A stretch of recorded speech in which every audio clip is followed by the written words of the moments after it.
And the planning board meeting, September 17th, 2025. We'll start with roll call. Brian Balcon. Here. Jen Bluestein. Alden Clark. Here. Charlie Palmisano. Here. Jamie Pennington. Here. The painter. Here. The chair. Here. Matt Heffron. Here. So we probably will call on our associates related to both later on. We have a couple of public hearings tonight. One on 105 State Street, the other on the proper shop. We'll start with 105 State Street. So if the proponents would like to discuss the project.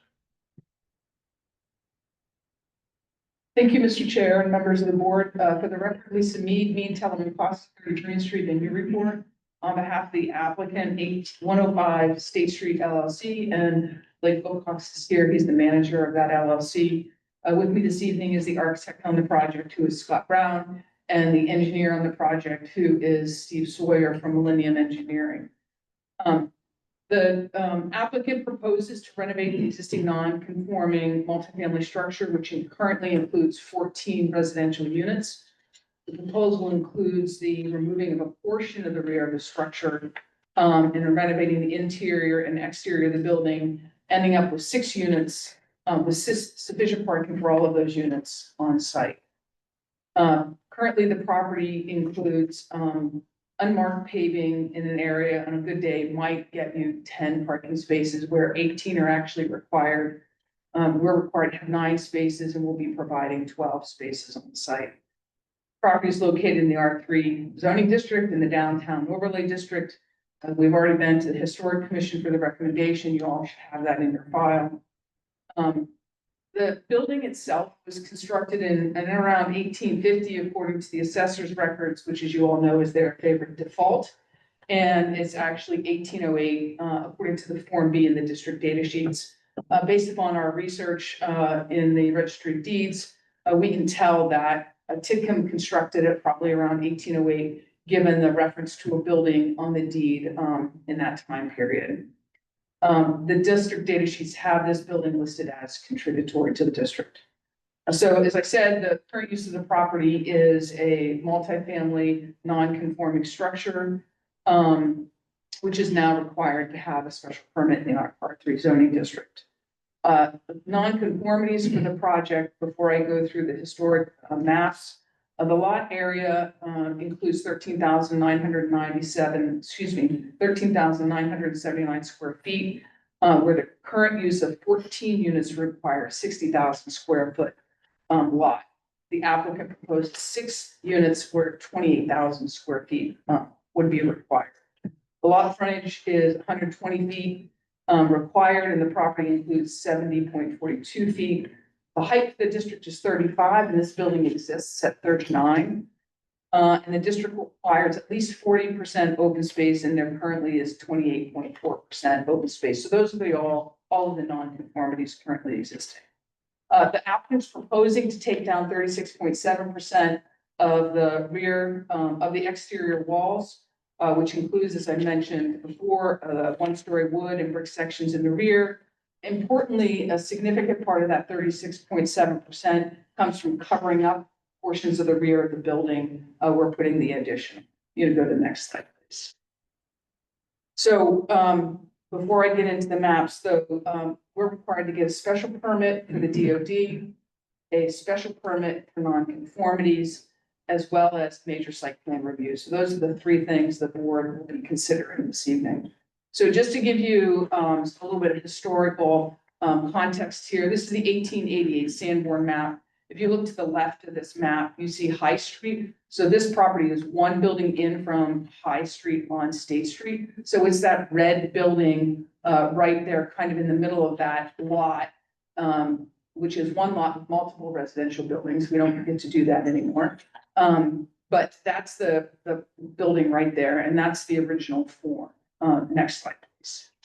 So this is in 1894. We now have a lot created here, but there you can see there's a residential structure in the back, as well as a couple of weird appendages to the building in the back. Next slide, please. In 1900, the residential structure in the back is gone, but you do still see that wood addition in the back and then that kind of shed addition sitting off to the side. Next slide, please. 1906, there's no change. 1914, that extra shed is gone in the rear. It looks like that addition might have gotten smaller, but you certainly can't take dimensions off the sandboard. Next slide, please. And this is a 1924 assessor's map. So you see here that we've got a new shed or something on the building, on the lot, and we still have that kind of wood appendage off the back. But the main form of the structure remains the same. Next slide, please. And here we have today's GIS and my maps, and you can see the structure. I'll point out a couple of things here that we're going to see in some of the photos coming up, but the driveway currently goes all the way around the building. So you can pull in either the first or second drive, go in or out, either one. And then the parking is kind of in that sea of asphalt in the rear of the building. You can see the one story wood structure that's got an asphalt roof in the back as well. And you can see that the building sits a little crooked on the lot. It's not exactly square with that sideline to the south. And when you're going to see one of the photos down the driveway, that wood addition on the back kind of sits out at an angle so you can kind of see it from the street. The proposed additions will be set inside the original structure, so you won't be able to really see it as you walk by State Street, given the narrowness entry. Next slide, please. So as I said, the proposal is to improve the existing conditions of the property. And in this instance, replace on the existing structure, the main structure, replace all the vinyl replacement windows with 6/6 double hung simulated divided light windows, selectively repoint the bricks with approved lime mortar that the planning board has approved in the past in the downtown overlay district. The front gardens and granite posts to be rebuilt, and basically the gardens overall to be redone. There will be a significantly more amount of outdoor resting space or terraces and green space that we've shown on our landscaping plan with the pocket gardens and terraces throughout the site. The addition you'll see in a minute is going to be subservient to the original structure. It is shorter and it has a different kind of cladding, and the connection is different as well. And Scott will go over that. We believe it improves the overall structure and the condition of the structure, so it will last another 150, 200 years, but doesn't alter any of the relevant historic aspects of the architectural features of the original structure. Next slide, please. So here's a number of photos related to the neighborhood and the area surrounding, as well as the structure. So that brick structure right in the middle, obviously, is the structure we're talking about. And you can see how the front of this is no longer really well kept or preserved to really show off the front of that building. Next slide, please. This photo looks down that southerly driveway. You can see that one-story addition in the back. We're going to get closer in a minute. Kind of goes out at an angle to the south. You won't be able to see that with the new addition. Next slide, please. So this is traveling down the sidewalk on the easterly side of State Street, traveling to the north. I just have to stop when I say traveling down the sidewalk to the north. In any event, that's what we do in the report. So there you can see this is traveling down the sidewalk, going in front of the building. You can see the building next door. Next slide, please. And again, this is just an angle going into the driveway and trying to see around the corner. And you can see how narrow that building is on that side. Next slide, please. And again, you can see that wood frame structure in the back that kind of juts out that you won't be able to see as you'll be able to tell in Scott's drawings in a minute. Next slide, please. And this is the left side or the north side of the structure. The driveway goes back there and goes around to the back. Next slide. And this is the opposite side of State Street, just so you can see what the buildings look like in the area. A number of multifamily buildings, a couple of 1 and 2s, but mostly multifamily in this area. Next slide. And this is looking south on State Street. across, so you can see what that row of buildings are. Obviously, there are a number of wood frame buildings here, but then we have this beautiful brick. Next slide, please. And this is just a straight on photo. I think that we're pretty excited about bringing this building back to life and restoring it. And I think Blake is looking forward to making that happen on this project. And with Scott's assistance here. Next slide, please. And with that, I'm going to turn it over to Steve to go over the existing site plan and the improvements he's proposing.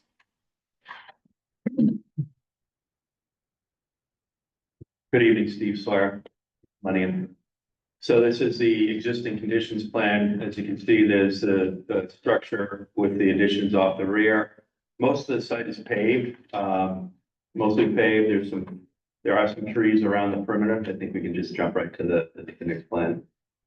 All right, as you can see, this is our demo and erosion control. The area with the lighter red is all the pavement that's going to be removed throughout the site.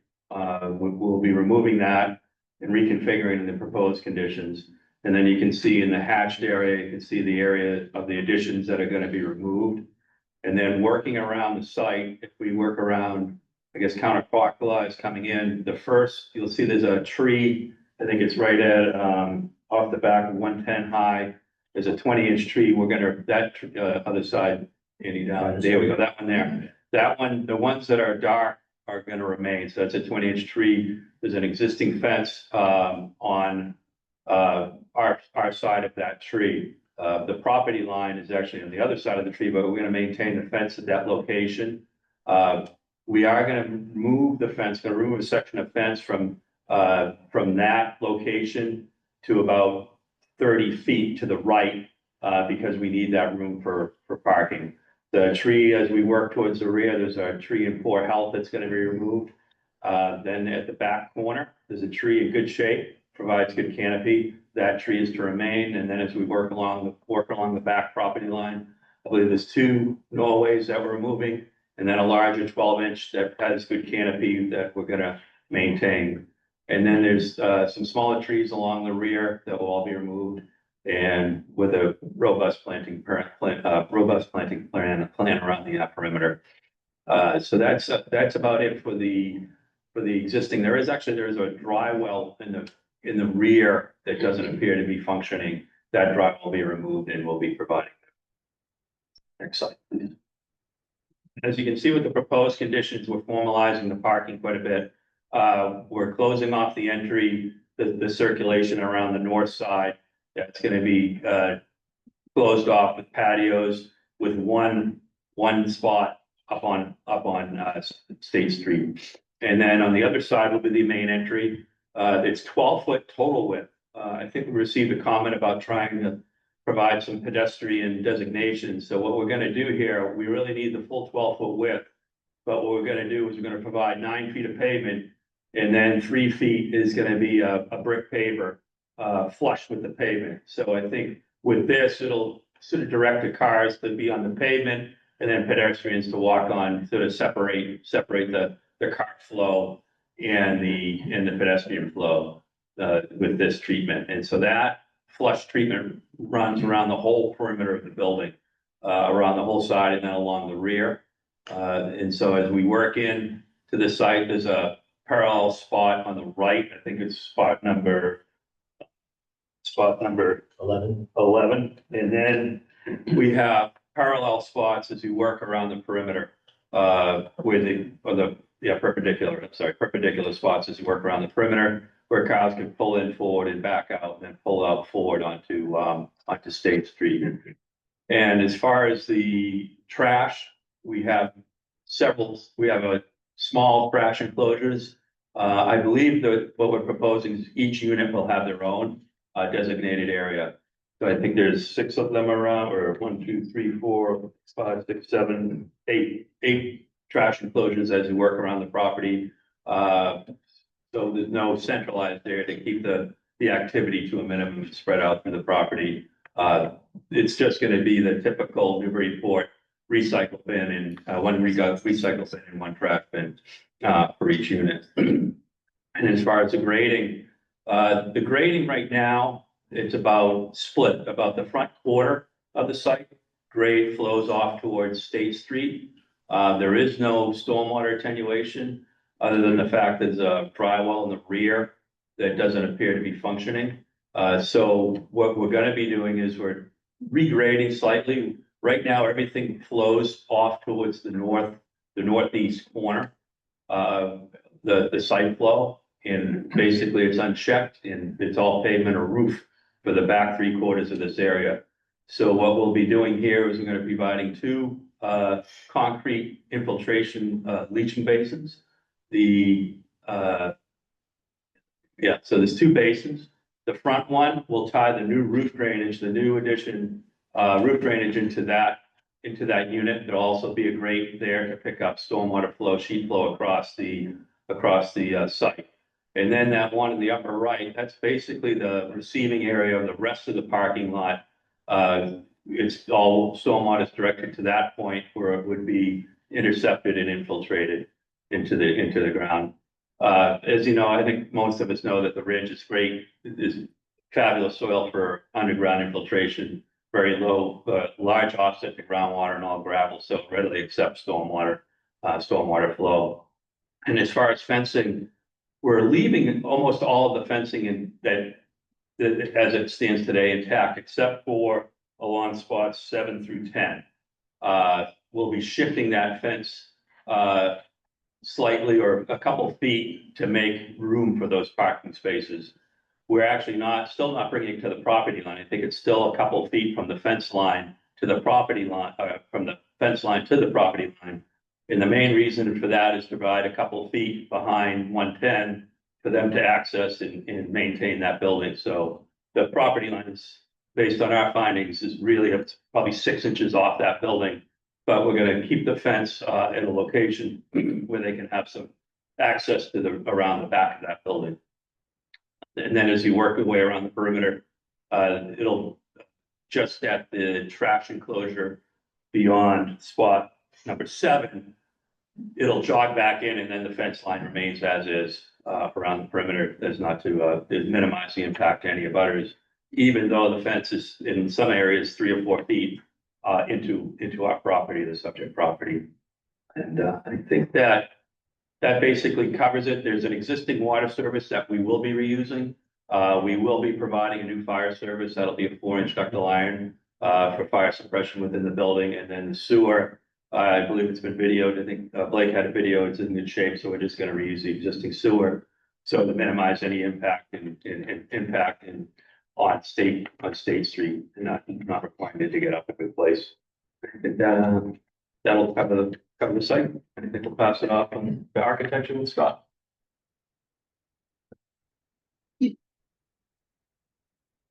Thank you, Stephen. Scott Brown, the architect of the project. I think the next slide is the landscaping now. Okay.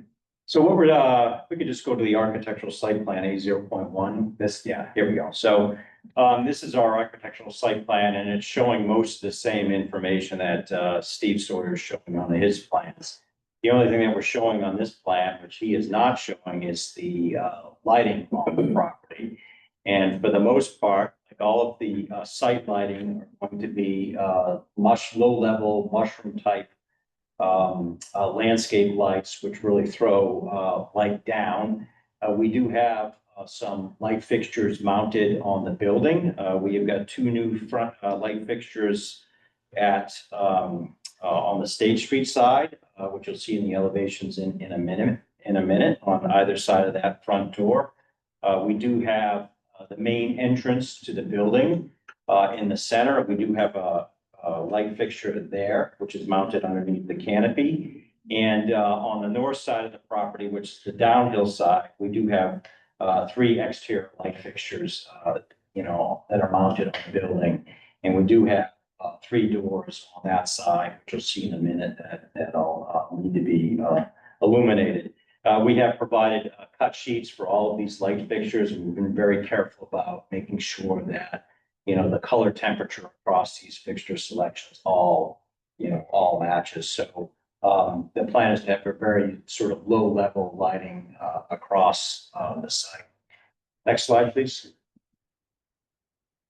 So these are our proposed floor plans. We're proposing 6 units. They all are more or less the same square footage at about 1,500 square feet apiece.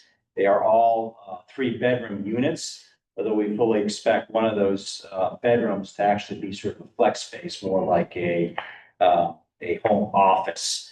The center of the building is where we have chose to put sort of our stair core and our elevator core.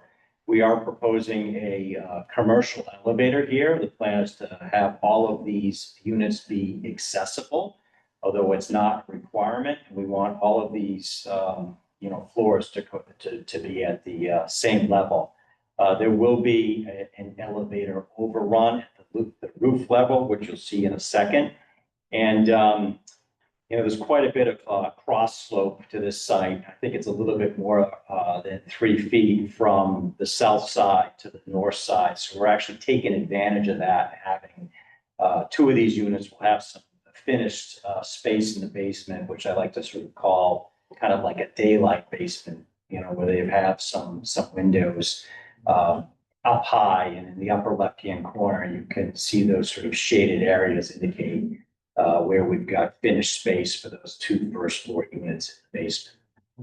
Next slide, please. This is our proposed roof plan.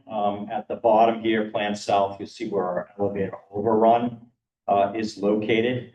Just to the north of that, we're showing some mechanical units these are units for the 2nd and 3rd floor units, and we've been careful about placing them in the middle of the building, and they're partially screened to the south by our elevator overrun. We are proposing to sort of remove 2 existing chimneys. They're chimneys which I don't consider to be sort of important character defining features. They are located towards the rear of the existing structure. But the 2 original, chimneys, which are at the front of this structure, we are absolutely planning to keep because those are super important in terms of the look and the historic character of this building. We are showing a flat roof on our addition. In the beginning, we did explore a number of different roof types in the back, but anything other than a flat roof added significant complexity to the project and really wasn't helpful in terms of the perception of the height of this building. Next slide, please. So our next 4 slides are kind of proposed and existing elevations. At the top are the existing elevations, proposed elevations at the bottom. So this is the building as you would see it from State Street. And there's really not a lot that we're doing to the front facade other than window replacement, which our plan is to replace the existing vinyl windows with a Marvin Elevate product, which we've used a lot. It's a clad wood double hung window. So all of the windows will be replaced. We are planning on providing new shutters, although the last time I was on site, I do think that we have a fighting chance to kind of repair, some of the existing shutters there that are there. And for the most part, other than sort of selective, repointing of the masonry, some trim replacement or repair, we're really not doing a lot to this front facade. I did mention 2 new light fixtures on the either side of the front door. Those are shown on this plan. We're also planning to relocate the existing kind of historic marker to the right side of the building between the 1st and 2nd floor, because that is currently just to the right of the front door. And we think, moving it over to the right is sort of a better location for it. And, on the upper right-hand corner of that drawing in the bottom, you can begin to see what, our elevator overrun looks like from the front, and, it's set way back. Next slide, please. So this is our, right side elevation or south elevation of the building, and this is our first look at, what the addition looks like. This is a building with some significant, floor to floor heights. They're over 11 feet. And, we really need to match those for accessibility. So because this existing building is so tall, it really sort of drives the height of our addition. And like on the front, this right side elevation of the original house, we're really not doing a lot of work other than, selective basin repair, trim repair and window replacement. As for our addition off to the right side there, we have taken a little bit of a different design approach. It is clad with, fiber cement clapboard, really to sort of separate it from the original part of the structure. We are, however, matching the eave line, intending to match the details of the existing structure. And also planning to sort of match window sizes and the 6/6 pattern of the window. So those are sort of two common themes that run throughout the project. In the middle here, this is our main entrance. That door leads to, our stair core, our elevator core. For those of you that have seen some of the stuff that we've submitted, originally to the Historic Commission, this sort of center of the building was something that we sort of struggled with, architecturally. And we had a little back and forth with the Historic Commission. And, after that meeting, we came up with this solution. And what we're showing in the middle is a different cladding, and it's copper cladding. And I think this is sort of a really far more successful approach than we initially started with. And just to the left of that, at the roof level, that's what we're, our elevator overrun there, and planning to proposing to make that sort of clad brick. So it sort of looks like a rather large chimney. Next slide, please. So this is our rear elevation, as you would see it from our parking lot. Just to the right there, may look a little unusual to some of you, but this is an addition that is orthogonal. So what we're seeing there is an elevation that is drawn at an angle, because the left side of our building, left side of our addition, is parallel with our angled lot line on that side. Off to the left there, we do have 2 units which have partially recessed balconies. And, the previous elevation, you can see that they project out from the facade, maybe perhaps 2 or 3 feet. We have had a bit of a challenge providing quality outdoor space for these units. So this is our solution for the units at the second floor of our addition. And then at the top, you can see in the center there are mechanical equipment, which is sort of tucked away, kind of in the middle of the roof. And just to the left of that, that's our, elevator penthouse.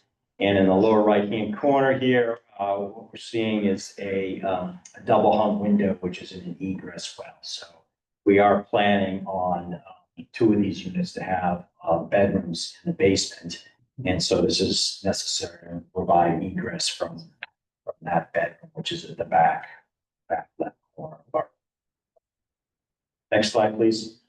So our proposed left side elevation, north elevation, and this is the side of the property that really sort of drops off with grade. So that sort of explains why we're seeing sort of a lot of exposed, foundation, with our addition. And again, this is the side, where an addition is exactly orthogonal to the building in front. It's really at an angle parallel to our lot line. And we're seeing off to the left there, those are the projected balconies, for those 2 units, which I just spoke about. And in the center of the building here, we've got, kind of 3 exit doors. So one door, which is in our field of copper cladding, is for our egress stair. And immediately to the right of that, those are doors that are at a mid-level. And, immediately beyond those doors is a stair that leads to the basement and a stair that leads to the first floor. So those 2 doors are glazed doors are for our first floor units. And off to the right there, we've been careful about showing or thinking about where we're intending to place all of the electric meters. So we're actually showing that in this drawing. And just to the left of that, we have another egress well for a bedroom in the basement of our front unit. And this is really the one, in terms of the existing building, this is really the one facade where we're making some significant alterations. And I think we're adding, cutting about, looks, 5 or 6 new openings through this facade. It's not something that we really want to do, but unfortunately, all of these openings that we're cutting through are windows for bedrooms, and they are the only window in that bedroom. So it's somewhat of a necessary thing that we need to do. But we're being careful about how we're doing it, and we're not necessarily replicating, we're changing out our lintels. So there's some sort of recognition that, these are not new openings and not necessarily part of the original structure. Next slide, please.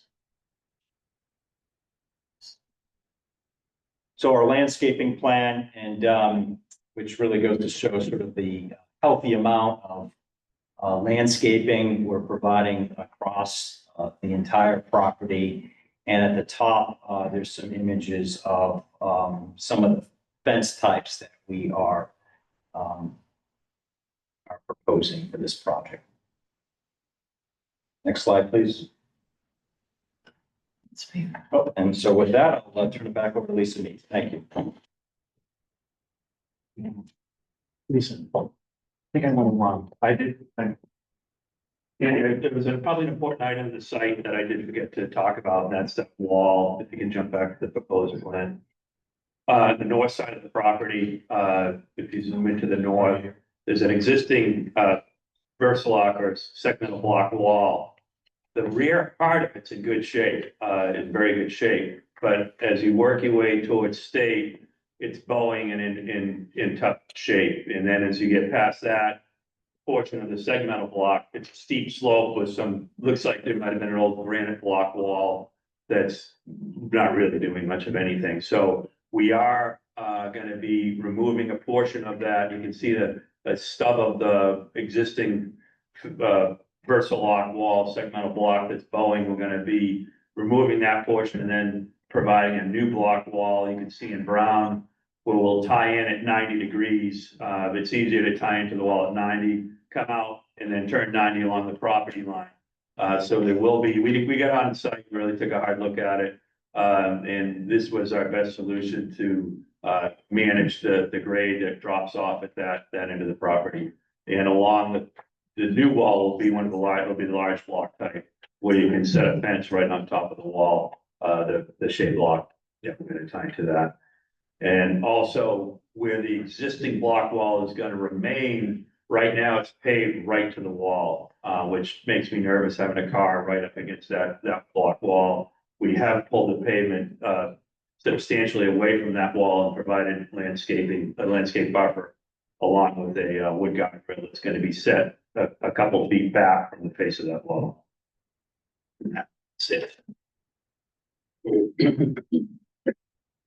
So as the board knows, the DOD, the applicant's required to meet both the special permit criteria as well as the general special permit criteria, as well as the DOD special permit criteria. So I'll just run through the general special permit criteria.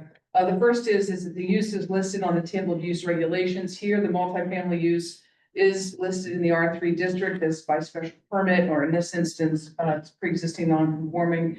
And we are making it less intense on the site than the current non-conforming use.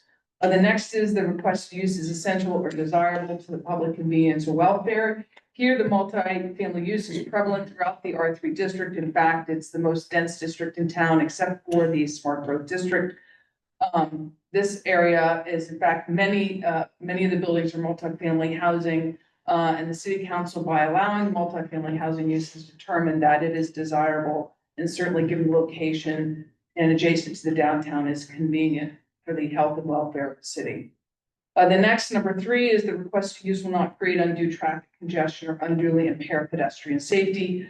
Currently, there are 14 units that require 18 spaces, but there are about 10 kind of spaces there. The proposed 6 units will require 9, and we are proposing 12, so we are meeting that requirement. There will be a reduction of the impact of the number of spaces required, and the number of spaces provided will be formalized. Also, we submitted a traffic letter from Lineam. Given the reduction in units on site, the trips per day will provide for less congestion. According to that traffic letter, the new condition will average 3 trips per day in the morning and evening peak hours each, as opposed to the current configuration, which is 7 and 8 trips in the AM and PM at peak hours respectively. So there will be more than a half reduction in the amount of traffic coming in and out of the site. So we believe we meet that criteria. The fourth is the requested use will not overload the public water, drainage, or sewer system. Certainly, the reduction of units is going to have less use of water and sewer in the city. And as Steve has reviewed, we are now providing for appropriate stormwater retention on site as well. So we will not overload any of those public systems. The next is if there are any special regulations for the use. In this instance, there are none. The sixth item is that the requested use will not impair the integrity or character of the district or adjoining districts. Here, there's no change in the use of the site. It will be less intense, however. It's continuing to be entirely consistent with the R3 district. As I said, there are multifamily district buildings around, as well as a few single and 2-family homes, and therefore it's consistent and will not be detrimental to the character of the district. The seventh is the requested use will not, by its addition to a neighborhood, cause an excess of that particular use that could be detrimental to the character. Here, again, it's a multifamily use. It's consistent with the R3 district. It will not be an excess of that. There won't be an excess of that use, nor will it be detrimental to the neighborhood. And again, we are reducing the intensity of use on site. The eighth is the proposed use is in harmony in the purpose and intent of the ordinance. Here, the use is not changing, but in any event, it fits squarely within the purpose of the R3 zoning district. The DOD requirements go to structures and not uses, and therefore the structure will be addressed as part of the DOD criteria. And finally, the proposed use will not be conducted in a manner so as to emit dangerous, obnoxious, or injurious or other objectionable conditions. And here, the use as a multifamily will not be conducted in a manner to violate any of those conditions. Then we go to the DOD criteria. Here, the DOD criteria requires that that new construction and alterations must be compatible with existing historic buildings and structures within the DOD. And then it goes on to some more details, which I'm going to review in context with the facts. Here, we propose to remove the rear later added stairwells and 1-story wood and smaller brick sections, the rear of the property. In their place, we're proposing to construct a 3-story addition. While larger than the current addition, the new works provide an architectural balance to the rear of the structure, as Scott has pointed out. The addition is subservient to the main structure, both by shorter in height and in width, and the flat roof, and does not protrude against the original structure, and certainly not from High Street. The addition doesn't interfere with the existing roof line of the main structure as well. And we're using different materials so you can see the difference between the new and the old. The finishes of the addition, as Scott noted, will be painted cementatious clapboard, and the seam copper colored metal panel system for the intersection between the two will also set off the new from the old. We've talked about the windows being replaced with appropriate windows. We've talked about the repointing and use of appropriate lime mortar. And importantly, and I think that the improvement to the front gardens and the granite posts kind of restore the appearance of the front entry of that building. As a result, we think that all of this lets us be consistent with the Secretary of the Interior standards. The proposal also, as to it being appropriate for the setting, it is barely visible from State Street. The addition is barely visible from State Street. Obviously, the renovations to the existing building are appropriate for the setting. One would need to stop and look up the driveway and to the left, kind of, in order to see that rear addition. It really doesn't protrude at all on the main setting of the structure. Additionally, we're improving the setting by eliminating that driveway that goes all the way around and turning it into one parking space and including the terraces and the outdoor patio area and more vegetation around the building. Based upon that, we believe that the board can find that the new construction and alteration is compatible with the DOD, the size, scale, height, and massing of the existing structure. And that it is appropriate for the setting, the building, and the area in which it's located. Next slide. The next permit the board needs to decide is a special permit for nonconformities. I know this isn't what you usually do, but you get it every once in a while. So there are two criteria the board needs to decide under section 9. One is whether or not there's any intensification or extension of an existing nonconformity. And the second criteria is whether or not the proposed change will not be substantially more detrimental to the neighborhood than the existing non-conforming structure.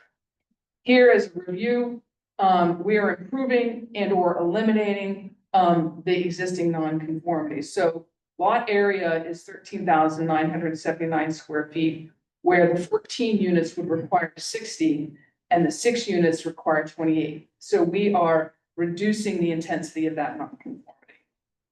Frontage of 120 feet and the existing condition is 70.42. That doesn't change. And you can go to the next slide. The required height for the district also doesn't change. It's 35 feet. The building's 39. We're not changing that. The district requires at least 40% open space. The current condition is 28.4%. This nonconformity is being improved to 34.1%. So we're getting closer. We have more open space on the lot. And the parking nonconformity likewise is being improved from 18 parking spaces where 10 were provided, and we are now complying with the ordinance, and so therefore that will no longer be nonconforming. So therefore, the board can find that there's no extension or intensification of the existing nonconformity. The next is that the board needs to find that the change will not be substantially more detrimental to the neighborhood than the existing nonconforming structure.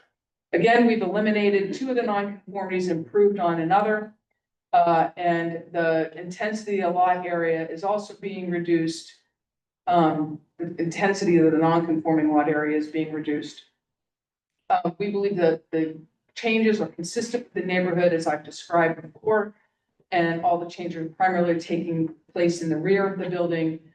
And the modifications we believe that the board can find will not be substantially more detrimental to the neighborhood, particularly where substantially means to a greater or significant extent. And we'd request the board approve that special permit for nonconformities. Go to the next slide. So then we have to go through the major site plan review criteria under section 15G of the ordinance. There are a number of criteria that I'll go through briefly. Mostly you've seen them on the plans, and Scott and Steve have pointed them out. First goes to community character. Here, the property is located in the downtown R3 district. It's an existing historic structure which will remain with modifications proposed, including the addition.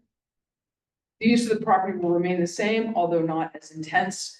And the site is being improved to be consistent with the standards of the historic downtown, and certainly the buildings that have been improved in its immediate area. The next one is traffic, parking, and public access. Again, the traffic impacts or absence thereof are being reduced. As noted previously, the project will have a reduced traffic on the surrounding roads. The site contains sufficient parking under the ordinance, and 12 parking spaces are being provided. With the changes to the site, also the pedestrian access or drive into the driveway, there's a better pedestrian flow of access into the middle of the building where the main entrance is. And that will be improved as well. And obviously, the downtown has plenty of sidewalks for people to have pedestrian access to areas in the downtown. The project will have no negative effect on public health or safety. Public services and utilities, the impact on those will both be reduced, and there's public water and sewer provided at the site, as I said. As far as land use planning is concerned, the proposal is to rehabilitate an existing important historic building in the downtown, which is consistent with land use planning in the R3 and the DOD districts. And as far as the open space and environmental protection, The proposal improves the non-conforming open space on the property, improves all of the landscaping, takes out invasive species, and the plantings will be appropriate for the area and the region.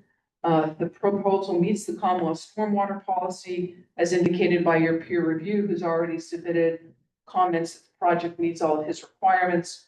And it improves, as I said, the landscaping of the property. And finally, under major site plan review are the performance standards. Again, the pedestrian vehicular access, traffic impacts are all improved with this proposal. The site plan and architectural design has been addressed so as to address the design elements identified in the ordinance and as noted before. And they're all consistent with and complementary to the historic downtown in this area of Newburyport. Lighting is shown in the plan that Scott went over. It's non-spillover lighting, all low-level ground-mounted lighting and/or low-level down lighting on the building, only to the extent that are needed for building code and/or public safety. And we've provided the cut sheets. The landscaping, we have a very robust landscaping plan that has been provided as well. We believe we meet your requirements on that. Certainly the reduction in the amount of asphalt, I think is important. Stormwater runoff complies now with the Newport stormwater requirements, as confirmed by the peer review engineer. We don't have a negative impact on groundwater quality. There are no wetlands on or near the property. We're showing erosion control measures. We meet all of the environmental performance standards, no explosives, hazards, radioactivity, smoke, air pollution, things of that nature, and all the utilities are provided on site. And with that, we'd also request the board approve the major site plan review and are happy to take any questions. Thank you. Well, prior to opening up for public comment, I'll ask the board if they have any questions about the presentation. A question. I'm looking at the landscape plan. And on the north side, there are two photographs, examples of what's going on. And I just wanted to clarify what is being intended here. One of the photographs is of a wooden privacy fence. And it's the pullout is heading toward the middle of the patio area. And the other one is called privacy screening, and it's not really clear exactly what that is, but it's pointing toward the parking area. I just want to get a sense of, and then there's a label that says solid wooden privacy fence provide visual screening, which implies that that fence is on the right-hand side is also the left-hand side. I just want to get a sense of what is being proposed for that whole northern thing from State Street back to the back of the existing building, I guess. So I'm gonna, do you have that? Okay. Steve? So correct me. Yep. But I believe the intention here is that there'd be the wooden fence would be along, it's a wooden 4 foot, at least 4 foot with a topper. So 5 foot height, and that would be running along the property line. And then I believe in front of that would be there'd be additional privacy screening, vegetation to green it up. And that fence, the privacy fence would run would run on top of the new block wall, which you can core and set foundations in the Versalock wall. So that privacy fence would run all the way along to the end of that wall. And then at the rear of the property, they'd go to a metal picket fence on along the parking lot. So the how high is the block wall? The block wall it ranges from at the very highest, it's about almost 5 feet from the ground. I believe there's a gravel parking down below. And I'm just trying to clarify what this is going to be. So you said it's a 5 foot wooden fence on top of a 5 foot. A 4 foot, is it a 4 foot? I believe it's 4 foot with a 4 foot with one. with a 1 foot topper, I believe. I believe that's And correct. you go to the architectural site plan, I'm sorry. We call that out the height because I want. It's, yeah, it says new 6 foot fence. So I wanted a 4 foot fence from State Street to about where the building starts, to more for traffic exiting or people exiting, or, you know, people walking through or driving, backing out. And it jumps to a 6-foot fence in the corner of the building to Plan East. And we do that for privacy between State, 105 State and, So just to clarify, yes, you're intending a 4 foot above grade? yes. Well, there at all, or is it? The block wall is actually below. Okay, so, There's so a no significant- higher than 4 feet above. No, there's a significant height difference between 103 State. Right there, between there and 105, there's a 3 to 4 to 5 foot grade difference between there, and the block wall is actually gonna be lower. The fence will be at grade level by State. It's a 4-foot fence from State Street to the corner of the building, and 6 feet from the corner of the building, plane eastward, almost to the edge of the building to provide privacy. And just to clarify, the corner of the building is actually the same thing as the back Yes, space. Sorry, could you just provide your name for? Wade Wilcox, 10 Harrison Street. Any other questions? But, one of the, in the city comment, they raised a question about the ADA compliance, I believe. Was there an issue with that? Because it doesn't seem to me there is. It was Dennis Morel. Put a comment about it must fully comply. So forth, but Yeah, I mean, I've been an occasion that was a problem, just noting for my comment, if you will. yeah, it seemed like they were in compliance. Wait, so Yeah.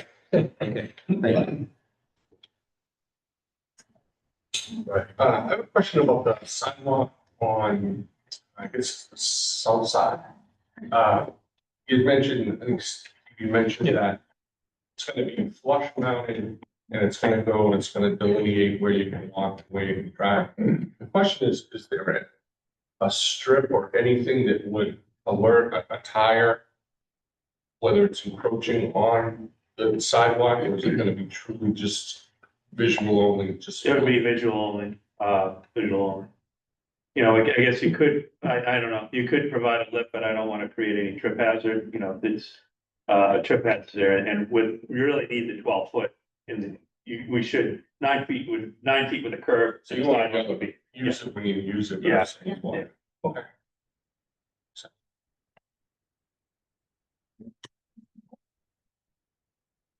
One quick question, is the 12 feet driven by fire department access? no, it's just, I think, good engineering practice. Yeah. So I guess the concern is, I express this, that, you know, there's no real separation between vehicles and that brick walk, which I assume is 3 feet wide, is the accessible route to the front door of the building from the public sidewalk. And the curb cut at the street is 12 feet wide. So if I'm coming up State Street and then making a left-hand turn, I could conceivably be right on that sidewalk where supposedly pedestrians. That's what's driving the question about, Yeah. could there be any notification for vehicles that offers some protection for pedestrians? I think visually, I know visually, if you're driving, you see a brick sidewalk and visually pavement, you're gonna drive the pavement. Well, I'm driving over a brick sidewalk to get to the asphalt. So Yeah. I think we also have to take it no in, separation there. So so I think we also have to take it in context, right? This is a 6-unit building. We're not talking about the middle of downtown where there's gonna be a lot of people going back and forth here, I right? understand that, So, but that's why simple things like a change in texture, a slight change in elevation may help to mitigate this in the context of. well, I would be concerned about the change in elevation for accessibility, right? And also then maintenance. So perhaps Accessibility the, requires perhaps the 3 strip- feet of width. If you've got a limitation there, you couldn't reduce that 3 feet of width to create some kind of a texture or change in elevation without affecting the accessibility. We're we're just asking is, have you thought through all of the protections for pedestrians? Yeah, I think I think as Lisa mentioned, this, as far as the use here, it's 6 units. And I feel that this, what we provided is probably better than what most smaller type developments, or for that matter, commercial areas, where you have a parking lot where people are just walking across parking lots. Granted, this is a different application. But I feel given the constraints on site, this is the best solution, best solution for this. I guess I could think about, okay, if you wanted to provide a small lip on, at that, between the pavement and the brick. But at some point, typically, it's either 0 or you go to 4 inches because of trip hazard. Well, they actually make it's like a little thin granite strip. It's what they use to keep all the other bricks together if you were doing a sidewalk. So there is ways to change. I wouldn't put a lip on it necessarily, because that just introduces a bunch of things, and Bob will hit it and people Yeah. trip on it. There's a way to do it. Yeah, okay, yeah, actually, yeah, aesthetically, or a 5-inch granite, flush granite, between the pavement and the brick would be one way to provide more. And they even make them thinner. They make them, it's like 2 inches you can Okay. get. It's like It doesn't It's like a fit wig. brown, it's just. Yeah, it's just like the bituminous. and the Yeah. it's like visual. So someone knows I'm on the sidewalk and if I'm driving, no, I can see the brick, but I can see it.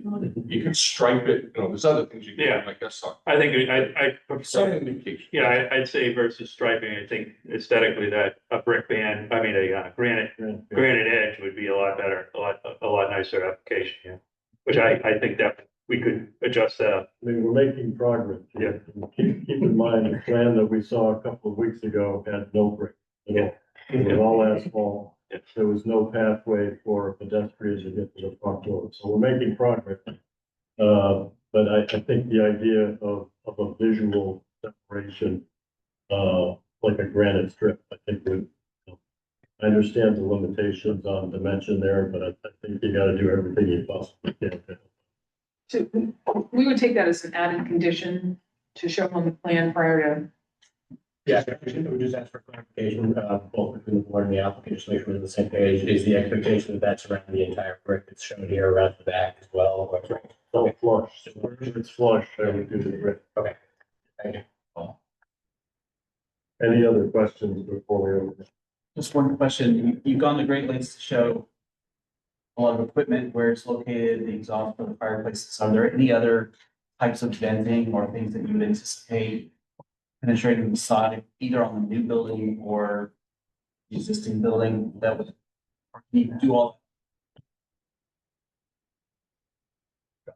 All the roof.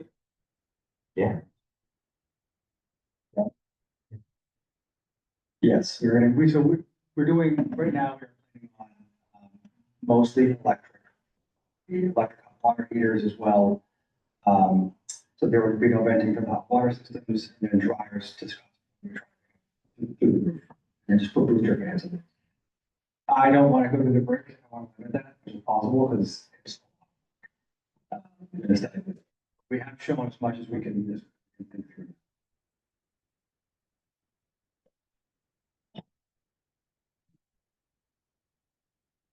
Just want to go back to I need to be focused on this upper left corner where the parking space number 12 is. And I guess I'm concerned about 2 things. And recognizing that you have 2 spaces per unit, but that's more than you need in your zoning. The 2 things I'm concerned about are, one, a contextual thing, which is, I don't think there's another place. This is more like a residential location with a parking lot, right, where somebody backs out into the street. And I'm not sure we have anything like this on State Street anywhere. We may, but it just seems very unusual. Historic area to have parking space. Yeah, so from a functional and from function and safety and just kind of the context, I'm concerned about it. And the other thing is, still thinking about that fence, that fence, if you had that parking space there, seems like 4 feet is too high. Yeah, I wouldn't want to have anything probably higher than 3. If we kept that parking space, just to raise that issue is whether it's possible to not have that parking space because it introduces something onto the street that I don't think is typical of Newburyport. So a couple things. One, we're eliminating that driveway, obviously. The main entrance for that unit is over on that side. And so it would be not good to have the person have to walk all the way around the building. Two, 97, 99, State Street, you back out. And I don't think there's an objection to lower the fence or to stop it sooner on the edge there, right, Blake? So there wouldn't be any interference with somebody backing out. So I don't have an issue with that at all, to stop it sooner or lower it, one of the two. But we really can't lose that. So is the front door for the front unit is on the north side of the building, not on the front of the building? It's both, right? West. So the front door for the front unit is at the west side of the building. So if you go one more slide, and then keep going. Keep going. More. The The front. west, it's the front of the building. Yeah. The front door is the There you front, go. that's the entrance to that unit. Right there, They also have another door that's on the left on the side. left side. So back to Rick's comment, I was parking in that spot, I would walk out to the public walk and go in the front door. That's my front door. The other door is kind of the back. Correct. So I would, agree with Mr. Tainter on the parking space. I think, number one, it's a little unusual along State Street. I understand there are places where cars do exist in this section of State Street. But again, thinking about pedestrians, if I'm backing out of that space, I can't see pedestrians coming on the sidewalk. So the landscape screening, everything that you're doing to screen that parking space view screens the view of the driver of the car from a pedestrian on the sidewalk. We can, It's not a great. so we can delete the fence and accomplish the screening with low vegetation, right? So, I'm gonna say the wrong thing because I'm not a landscaper. I know you're surprised at that, but, like a boxwood or something else along there that would stay low but it would still screen the parking space walking up the street. So we really would like to keep that parking space, for that unit. But we're happy to have a condition relative to stopping the fence earlier and, keeping vegetation low in that area at 2 to 3 feet. Just for the heck of it, is there anything you could do relative to the paving for that parking area to make it feel a little bit more like the brick terrace, the brick sidewalk? So what do you have? Is that? It's bituminous. We can make it. We can put it. We can make it brick. I have, since we're on the subject of mechanical equipment and vents, I guess I'll ask one of the questions right now. The heat pump units themselves, you have the 4 units for the upper level. And there are 2 units, one on the north side and one on the south side of the building that serve. Back to my concerns about pedestrians and access to the front door. The heat pump unit on the south side is something you would walk past on your way to the front door, a 3-foot sidewalk. So my question is, number one, could you put those 2 units up on the roof and feed the ground floor from there? Or number 2, could you take that unit on the south side and put it on the back of the building facing the parking lot? use that unit to serve the back ground floor unit and flip the front unit heat pump to the north side of the building. A little less.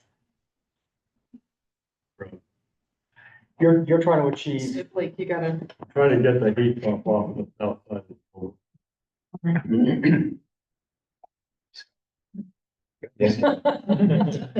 we can find it. We can either put it on the north side, Can you put them on the roof? well, we are limited, we are limited to a certain maximum run refrigerant. I don't know, you might be pushing it, It's pushing it, I know. it might be. I'll commit to getting it off the south side. That would be first. We find a new home for it. East, north, do that because of runs. I would say if you could put one on the north side, one on the east side, We could have and one. eliminate south side. These. Can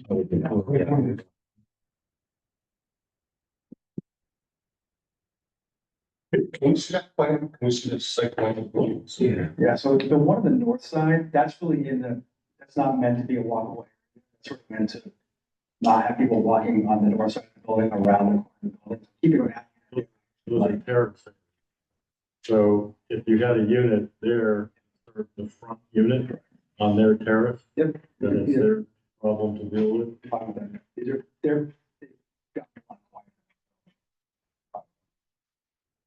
And then the back unit, it could be on the back wall facing the parking lot. More or less. So the back end, I would keep it showing now, which is on that north face, along that north terrace. I don't think we show on the east face. So they both be on the north side?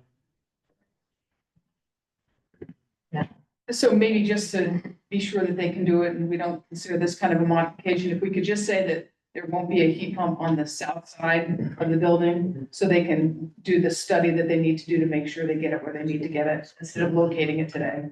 And while we're dealing with all of these things, I'll ask one last question before public comment. It's related to trash. Since everything is now distributed, like every unit has their own enclosure, how does trash get picked up? So I want to address just two things, because it reminds me that we did submit 3 letters of support to the board. They're in the from the abutters.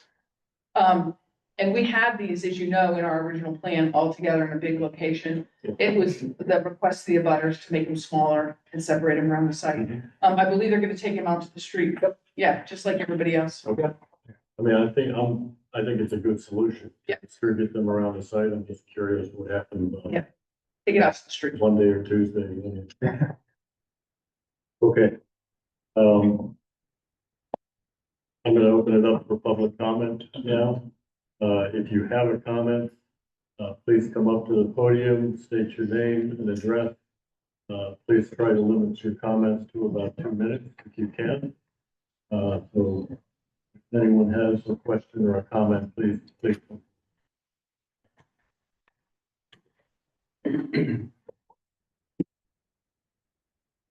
Pete Riga, 106B High Street. We are abutters. We are on the backside, if you will, facing the business side of the building currently. I'm a big fan of this project. It's gonna greatly clean up the kludge that has been there for many years.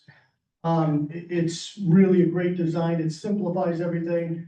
I'm not generally a fan of ongoing approval of non-conformities. That's something that sticks in my craw, but in this case, they actually alleviate and mitigate it because of the reduction in the number of units and density. So, I think it's an improvement overall, for the community and certainly as neighbors. I'm all in. Thanks.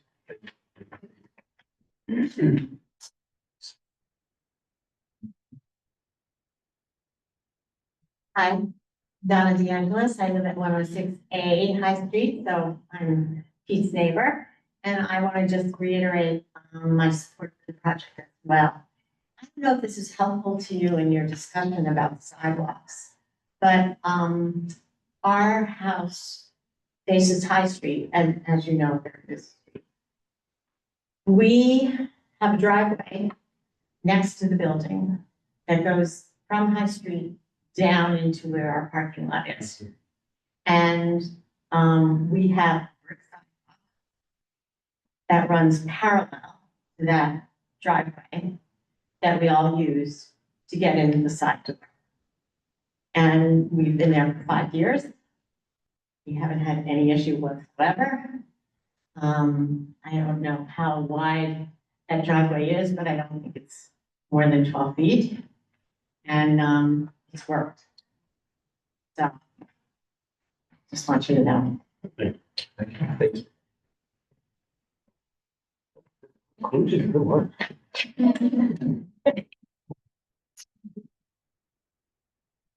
Sheila Spunk, Pearsall, 3 Hancock Street. I am also in support of this project, and I really felt I needed to say something about the sidewalk and the brick and the granite and the this, that, and the other thing. If the concern is driving into the driveway from State Street, you're crossing a brick sidewalk, and I just don't know how many drivers are gonna look down and see the separation of a granite against the brick versus the asphalt on where to drive, if that's the concern. So just felt I really had to say that. And I do think like a strip that protrudes in any way is gonna be more of a safety hazard. Having navigated all the lovely sidewalks we have in Newburyport in the dark.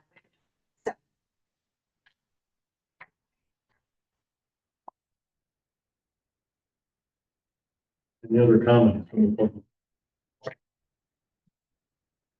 Yeah, we'll close public comment. That's the board. Any other discussion? Oh, only that we hear from all agencies that could. Because I think in the notes, it says we were waiting for a couple. Yeah, sorry, there's no outstanding comments and we're actually not aware of any updated issues on the project.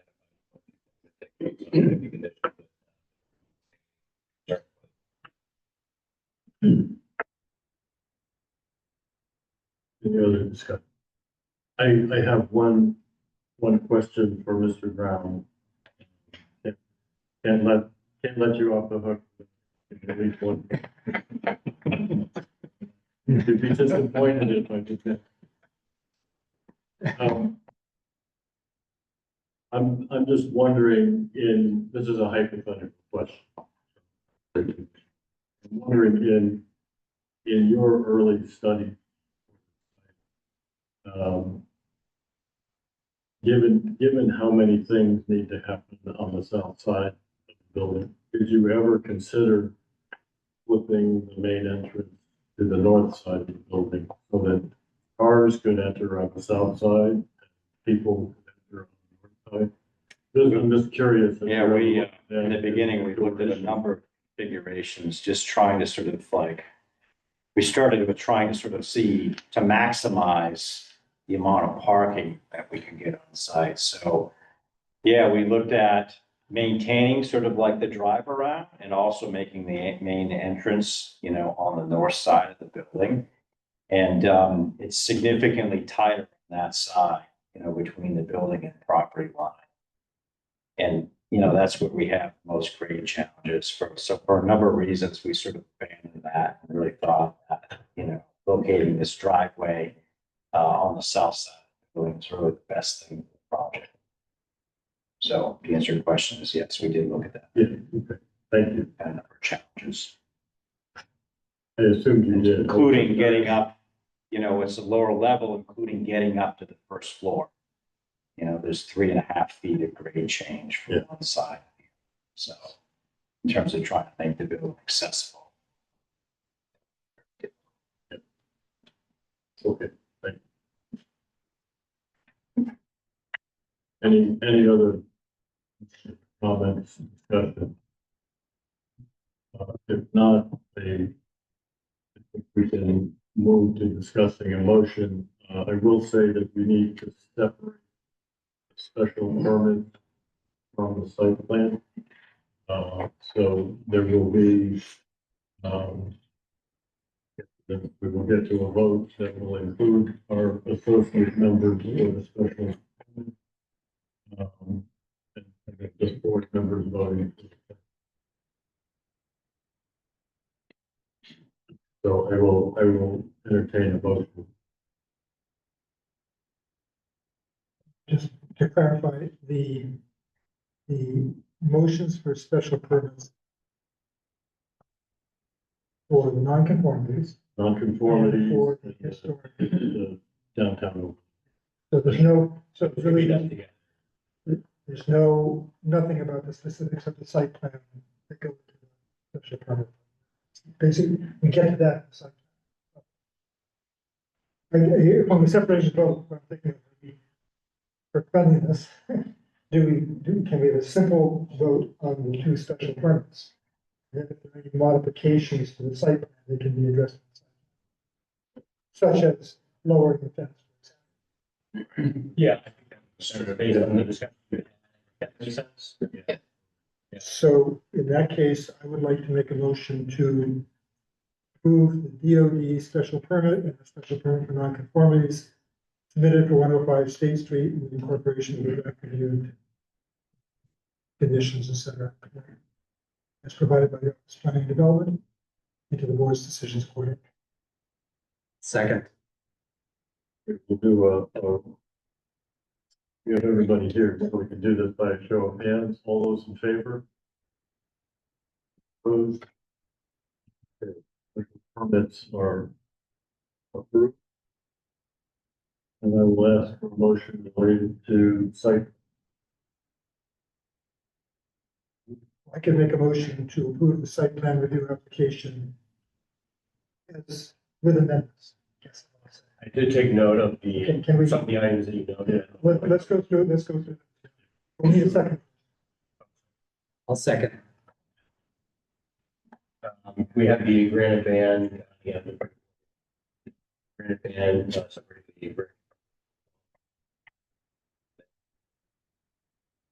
brick parking space number 12, street. We'd like to include either to remove the fence or lower it to 3 feet for the depth of the parking. Space number 12.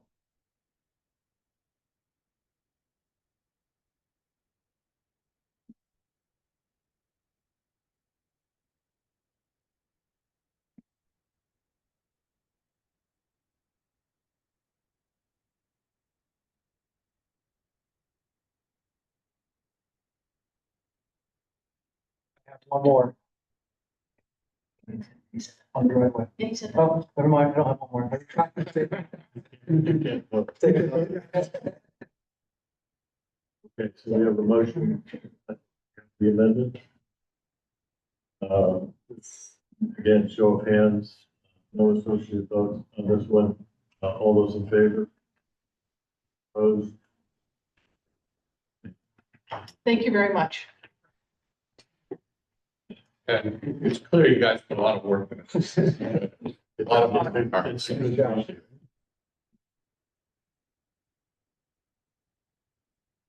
Thank you.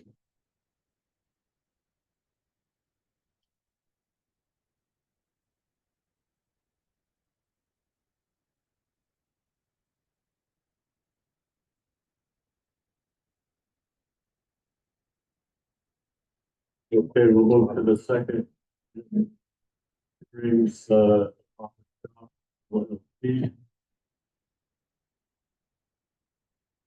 introduce yourself. John Harding. 2224 Congress Street. So, Mr. Chairman and the board, thanks for having us here. This should be a substantially less complicated conversation. We are proposing to bring a new restaurant and retail business to Newburyport. We're looking to convert an existing office space in the waterfront area, located directly behind the Black Cat, to this new restaurant space, creating more activity to the area, more foot traffic. It's right off of the parking lot down by the waterfront, directly kind of adjacent to Port City's sandwich shop. That's where that is at this point. So it's just around the corner from there. In the pictures that you see here, it's mostly in the taller building to the back. And it comes into, there's a small portion of it that comes into this two-story space, in this front portion of the site. So if there's maybe a picture, the next one down is probably the best one so not that one, two up from there. So then our new front door is in this larger piece of storefront. We're proposing to add a door to that storefront as part of the improvements. And most of what you see at the ground floor here in this image is where this new restaurant is basically. The restaurant be different than anything else that's here. It's gonna be focused on high tea. If anybody knows what that is, we've done a lot of explaining. And I should also say Michelle Yak. My wife is here with me too, and she's the owner and visionary for this space. We've been promoting it probably for almost a year now. As we've been looking for a space, we've had pop up downtown in one of the Chamber of Commerce's sheds right next to the Unitarian Church on Pleasant Street over the course of the summer. So doing a lot of outreach, a lot of really good positive feedback all around. The only complexity that we really have with this space is that it's a change of use, and our parking requirement is slightly higher than the existing use. So we're here today to ask for relief related to a special permit for the ITIF payment in lieu. As it stands now, and I know that together a nice format of the calculations, which has been signed off by the zoning administrator. There's two different spaces. So there's a space in the taller portion of the building you see here. That whole ground floor is about 2,500 square feet for that office space. And then there's a second space that will be taking over about 600 square feet that's in the shorter portion of the building. We're getting those spaces at different times based off of these cycles when they're available. So in doing the improvements of the larger space, we're able to not have to ask for any sort of relief. We're hoping to be able to start construction a little bit sooner than when we'll have the second space. Once we have the second space, we'll have the ability to have kind of like a party space and some additional seating in that area. And that's what triggered us to go over the overall threshold. So we're proposing in total 49 seats inside of the restaurant. There's a chance that we may start with 41, which would stay in compliance. So we want to talk about how that works with relation to any approval here tonight. But if all in, the space 2,500 square feet at 300 square feet for office space is 8.33 spaces. We're proposing 33 seats in that first phase. 4 seats a space, it's 8.25 spaces. So we're just underneath the existing parking requirement that exists for that space today. When we do the addition of the expansion within the 600 square foot second office space, that's 300 square feet. So there's 2 spaces there. We'll be needing just over or just about 4 spaces for that. I think that explains kind of what we're here to talk about today. Happy to talk about our intents for the space. We're excited for it. We think it's going to be a great draw into the waterfront and enhancing the pedestrian area there. Thanks. That will open it up. So just one question. So the main entrance to the facility is going to be in the 3-story building? It'll be up in that bigger piece of glass that you see there. Right. And that's right now that's a single piece of, it's a window storefront, and we're going to add a door inside of that. Chair. Okay, that's okay. I just didn't want to just jump in there. Just clarification. So that answers my thing. My first question was just clarification. You mentioned a new door. I just want to understand if the downtown overlay district or any, that improvements here we're talking about in that opening there that's already there. Right. The other door location on the exterior building. Right. And we are not in the downtown overlay district in this location. Oh, no, understood. I'm just saying with the sensitivity, Sure. can we consider it a downtown irrespective of the precise boundary? Yes. The other thing I just wanted to clarify, just so everybody's on the same page, it sounds like you're, I don't know if you may have talked about this with the zoning commissioner, but it sounds like you want the board to possibly grant you the approval for sort of a phased-in payment of the ITIF proportional to the number of seats you're adding as opposed to all at once. If that, is that? Yes, I guess that, probably a good way of saying it. There's a chance that we go in with 41 seats and we leave a table we have a table that seats 8 people. We may or may not start with that, in the space. If we don't have that table, we actually don't need a special permit. So we'd love to be granted a special permit with the opportunity that as soon as we want to bring that table in, we talk to the town about that and we make the payment happen, as opposed to just at the start of the building permit, where we might not. It may be within 12 months, but.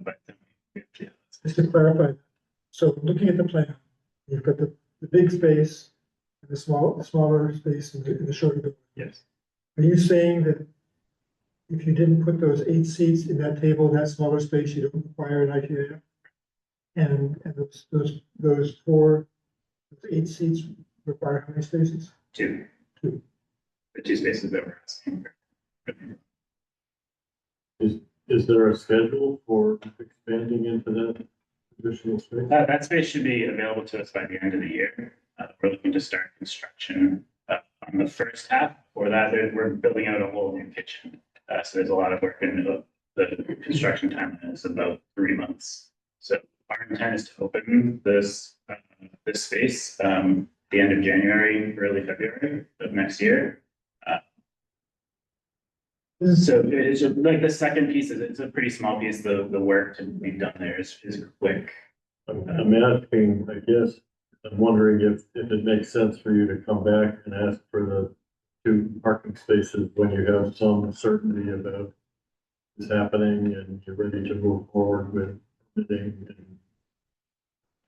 Right now, you're asking us to approve 2 spaces, which I guess we're happy to do, but you actually don't have seats to justify that.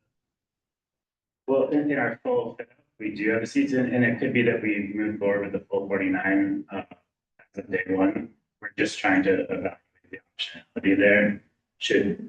I guess what we're trying to say is we don't want to pay into the ITF fund if we aren't going to have those seats on day one, but we absolutely do want to pay into it by the time we're ready to add that table to the space. Sounds like they're being proactive. Get ahead of it, which might be a good idea. This is a very, Economies of scale here. it's very unusual because what's actually creating the IKF has nothing to do with development, it has to do with how many seats you put in the. Yes. So I guess it seems to me we could be proactive. Grant the special permit, and then it'll be up to the zoning, it would be up to the zoning. Yeah, the zoning administrator would just deal with that side up and the payment. So, but the way that the decision will be written, be clear that beyond 41, only after 41 seats. You need, before you add another seat beyond 41 seats, you can make a payment. Yes, be exactly what we're asking. So we could actually make this a much longer meeting if you. I could see spending a lot of time on this. I think it's kind of exciting. It's in there. We're used to that space. I've seen these guys downtown. We've tried out the items and they're fantastic. So I think it's just a nice way to welcome the business into town. Okay. Any other questions? Now I will ask for a motion. I need to open the public hearing. Motion. I'm just curious, there was a financial advisory firm in that space. They're moving to another spot in Newburyport. Moving it to Toll. So, Bob, now we have to open the public hearing. Although oddly enough, it looks like we don't have anybody either on remote or in. Unless I Any- mistake. Any public comments? Close the public. Yeah. Make a motion to approve the ITIF special permits submitted for 40 Merrimack Street with incorporation of the draft findings and special conditions reviewed tonight is provided by the Office of Planning and Development into the board's decisions accordingly. With the provision, that the payment shall be deposited, because it said, you said, the actual draft condition says prior to building permit. Right. So I would say, Rewording it, yeah. yeah, so prior to, the addition of More than 40 months. more than 40 months. I'll second. And our associates can vote on this special permit. So, show of hands, all those in favor? Opposed? Okay, special permit is. Thank you very much. Appreciate it. Thank you so much. Hope to see you all again.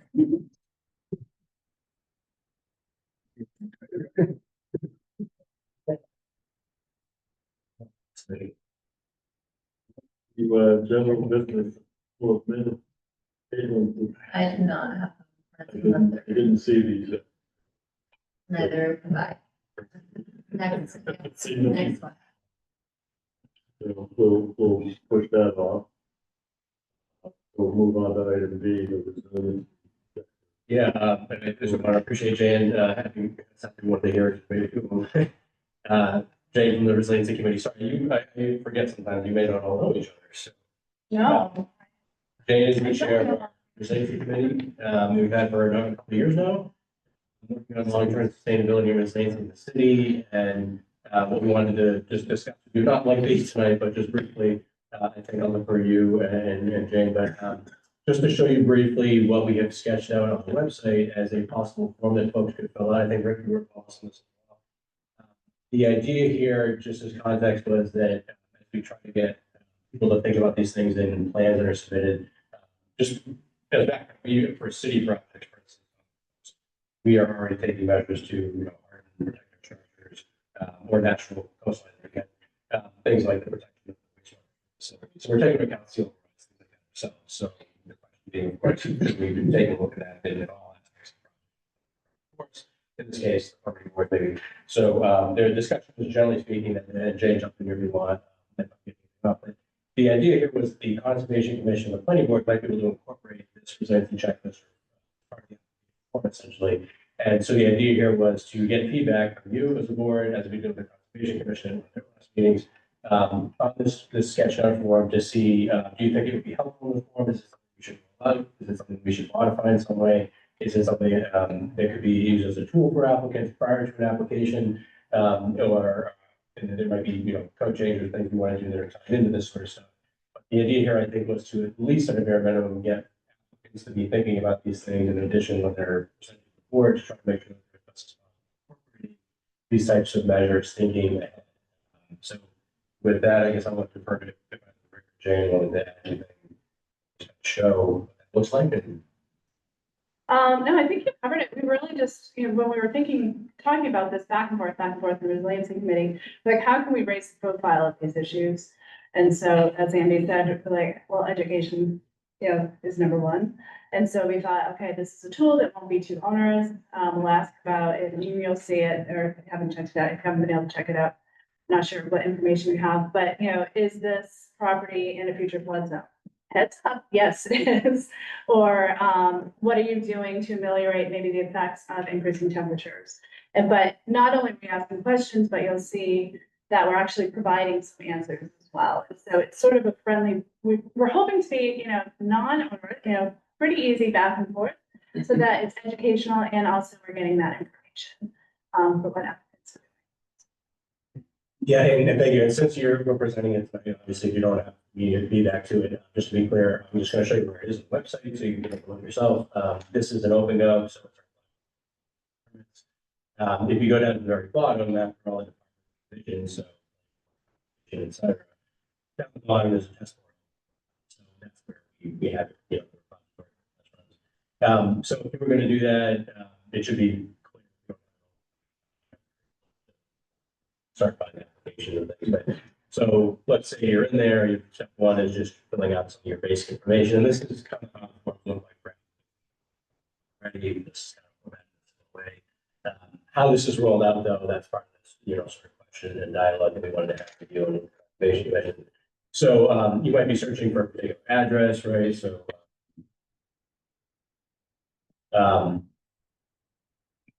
Merrimack Street, and you know, it's going to populate. You know, some of this, by the way, works with some basic information, the assessment information, GIS. You're going to go on to the next tab. We can put additional instructions in here, by the way, and one of the things that there's an attempt to do here, and it's one of the things that can be fleshed out, whether this is a tool or part of the application, is to have cross links to definitions, background information, you know, best practices. So it's got some links to some basic information like that that can be helpful, and those could do that. But with the bylaw applications for permits, we try periodically without, you know, cluttering things to try to add cross links or something like that for folks, just to make the permit process easier and clearer for everybody. We always try to resolve issues like that. Do this thing like that. So here, there's just so then you get starting into some of the specifics, right? Seal horizon, you know, the community. There's some background information that can be given to folks.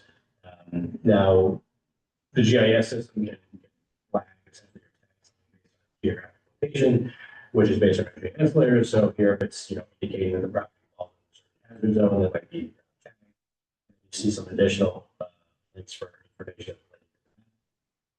So Andy, can I stop you there? Yeah. This is our part of our effort to just make it rather easy. So they enter their address and then up pops, you're in this Right. flood area. So they don't have to go and insert. Right. And they would, you know, there's different ways to cross these things, of course, if you're not already aware when you're on, so this 24 Merrimack. Here, for instance, but down here on the waterfront, there is the ability for folks also, we can link, but for the folks to see the silverized projections. So we're down here, you'll be able to see that projection as well as the existing flood zones. So for instance, some of it comes down to how, you know, what we can, it's convenient for them to navigate, but they can effectively see these things, you know, they can have.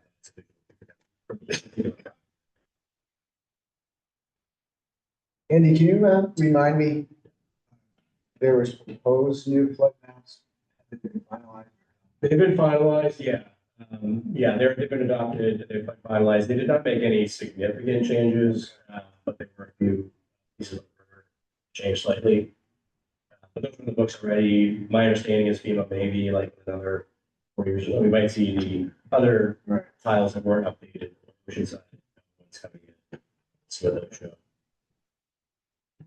We would update that. We basically would update the GIS layer so we can make some of that. So then you have, you know, the part of this is, again, the dialogue that we have, you know, what kind of questions we want to ask, what kind of information we expect them to know or understand based on what they know already or what they might, you know, follow or whatnot. So is it a future flood hazard zone, right? There's something we can do automated or so forth. Something you want to make sure they understand, some things they might know based on. So, yeah, sorry. So we, unlike the existing flood hazard area, we can't automate the future flood hazard area, is that? No, we can automate that as well in future plan.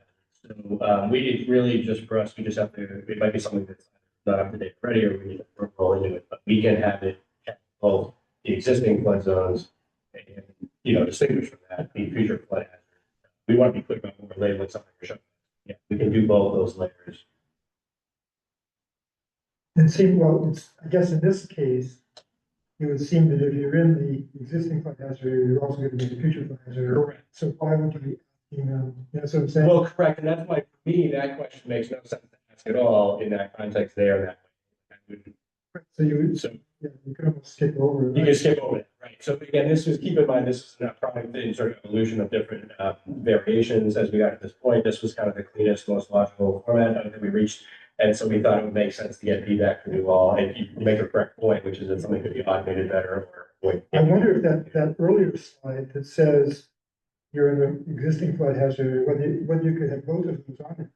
You could say you're in an existing and you're also in the future, or you're not in an existing, but you are in the future. That's what I'm saying, yeah. And to your point, it's just that here it isn't automated right now to correctly to show those both, but it could basically show both of these here. I think that would be helpful. Yeah, and I would prefer, frankly, anything, this is something we've been talking about before.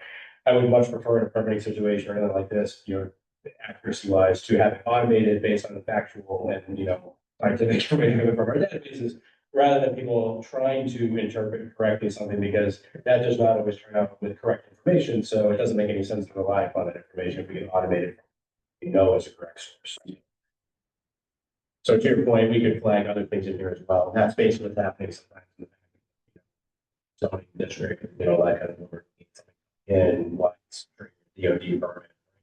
Some of that's already automated very quickly. We can see in our zoning maps, but some of that's happening on that. So again, some questions we can change, but one of these questions, but and again, this is maybe something you want to take a look at. You can come back and get feedback. Meeting, we wanted to take as soon as we're able to the feedback from both of these boards, and then certainly the committee and kind of figure out what we do from there. Recognizing that you are the two boards that, so, we couldn't create something like this, make it part of the application, or decide if that makes sense.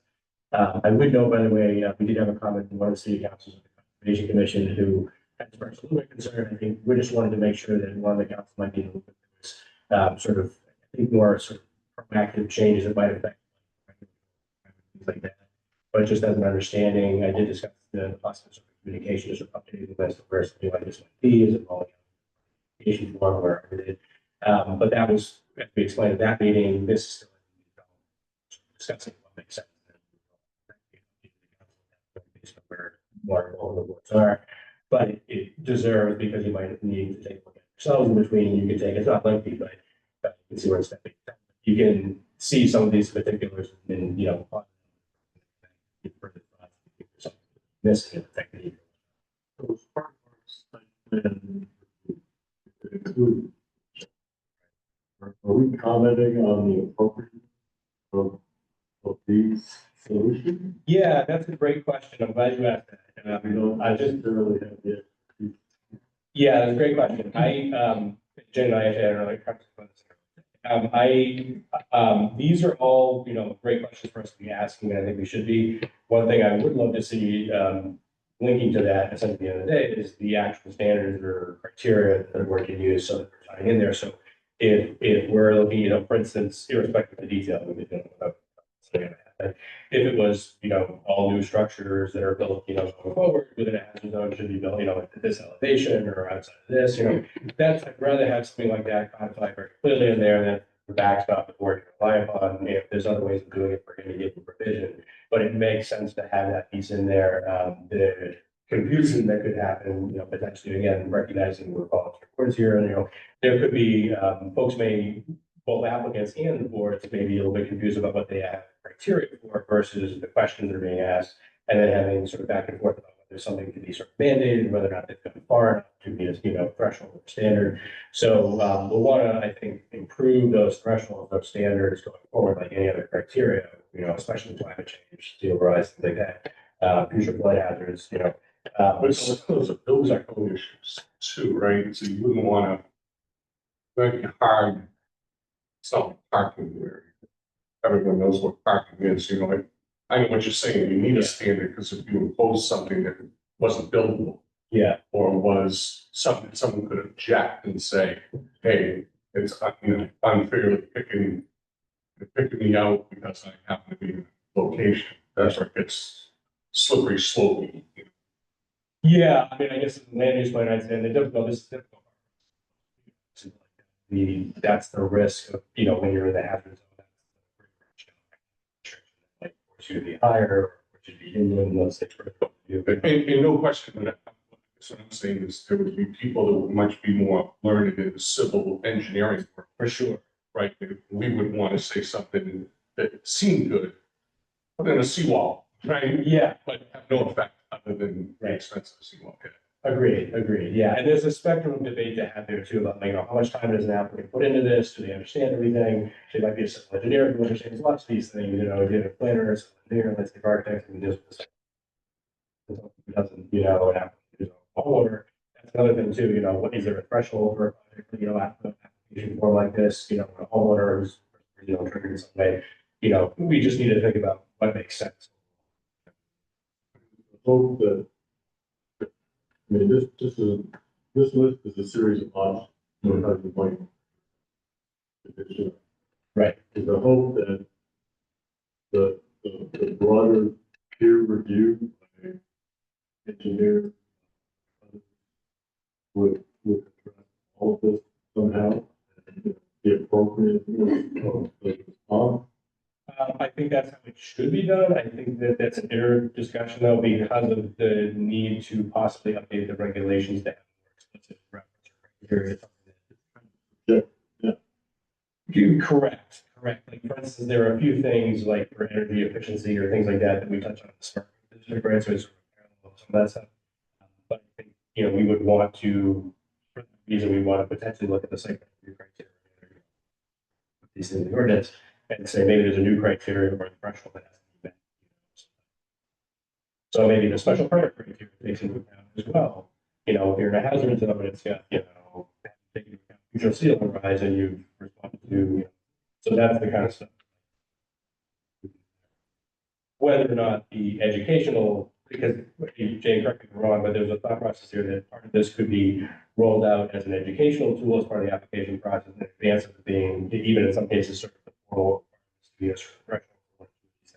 But that again is part of the discussion here. What does make sense? How to get to these better future conditions for these projects and plans through permit processes, you know, peer reviews.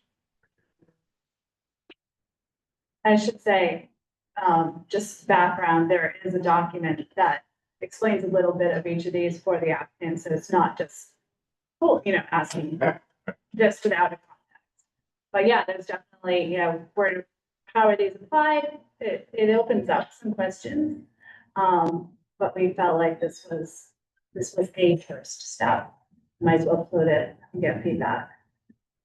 It's a good idea. I mean, maybe a little bit of training, read these flood maps. Exactly, yeah. I think they're created by terrorists. Swear to God. I understand. Yeah, people makes it difficult on purpose. That's partly why we spent a fair amount of effort trying to make sure that both the planes are shown, you know, in our own GIS, but also the sea rise.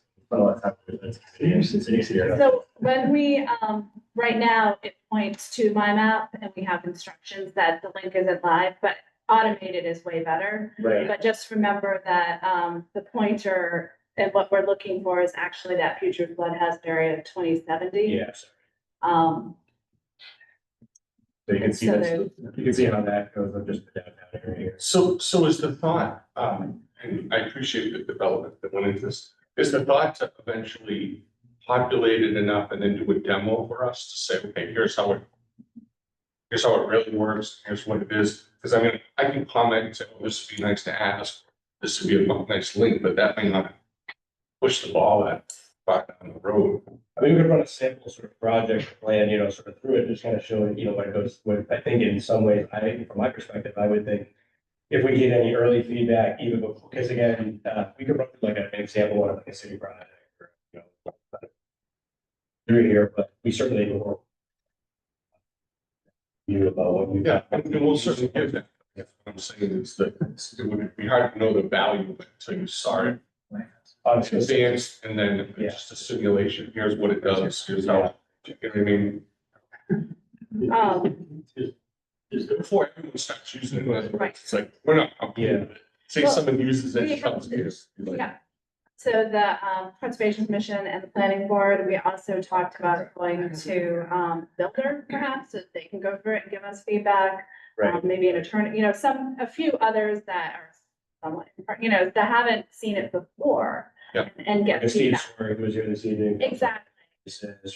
So that it is, because should this be adopted in some form, we want it as seamless as possible and as user friendly as possible. And so we're at our first steps here. And it is pretty much ready to go through if you're able to do the test. The only thing that may change is that future flood hazard area. Right now, it points to instructions and my map. Yep. Where it will hopefully be automated and as Rick suggested, perhaps all on the same page. And so that it's Right. one less step.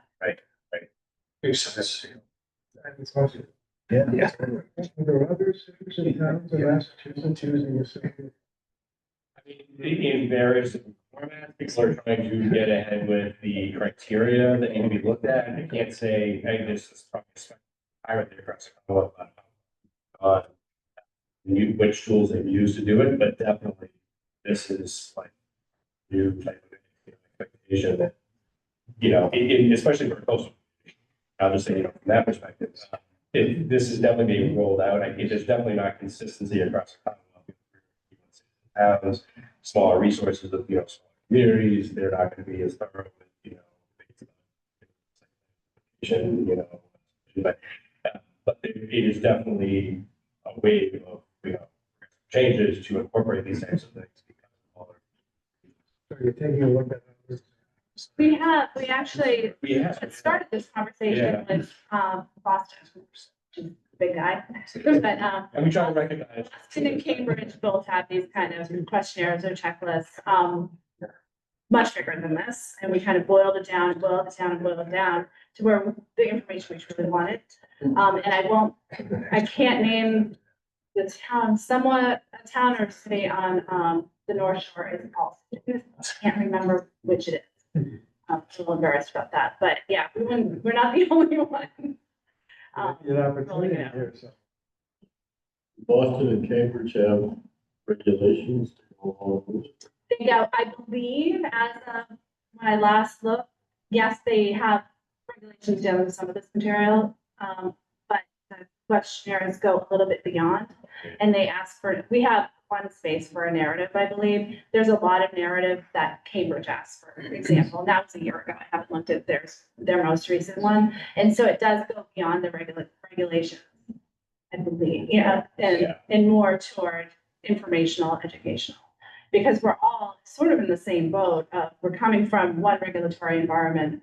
We probably need to move on to the next one, but how do we get there? And thinking about, well, let's hold hands instead of. And that's why they were looking to bigger communities who have the resources.